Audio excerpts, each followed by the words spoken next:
कुछ दिन बाद मीरा, जो कि सिंगिंग में टॉपर थी, उसका संजना मेयर की बेटी से झगड़ा हो जाता है। दोनों के बीच मारपीट होने लगती है, पर बाकी तीन दोस्त बीच में आके बचा लेते हैं। जब उन्होंने मीरा से पूछा कि झगड़ा क्यों हुआ, तो मीरा मुस्कुराते हुए अपने हाथ में संजना का बाल दिखाती है।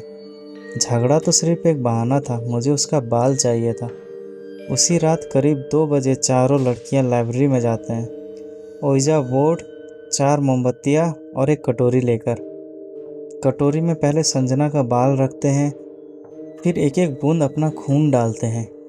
वो गायत्री को बुलाना शुरू करते हैं।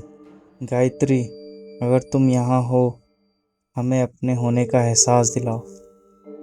3 बार आवाज़ लगाने के बाद भी कोई जवाब नहीं मिलता।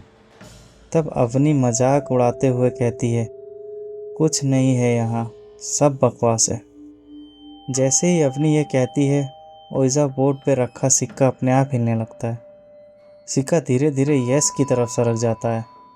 तब वो गायत्री से पूछती है, क्या तुम हमें संजना से बदला लेने में मदद करोगी?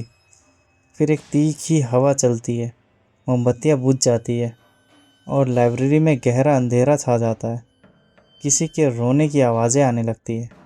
सब लड़कियां डर के मारे भागने लगते हैं और भाग के अपने रूम में पहुंच जाते हैं, लेकिन अवनी साथ में नहीं होती है।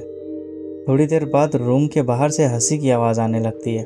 दरवाज़ा खोलते ही अवनी हंसते हुए कहती है, तुम लोग कितने डरपोक हो। कैंडल और बोर्ड वहीं छोड़ आए थे, मैं वही लेने गई थी। अगली सुबह संजना खून की उल्टी करने लगती है। वो चारों हंसते हुए कहते हैं, लगता है गायत्री ने अपना काम शुरू कर दिया। लेकिन संजना को अब अजीब अजीब सी आवाज़ें सुनाई देने लगती है। उसको कुछ अजीब अजीब से दृश्य दिखाई देने लगते हैं।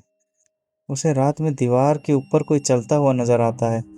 छत के कोने पे कोई बैठा हुआ नजर आने लगता है और अजीब अजीब सी आवाज़ें, जैसे कि कोई रो रहा हो। वो डर के मारे कमरे में बंद हो जाती है।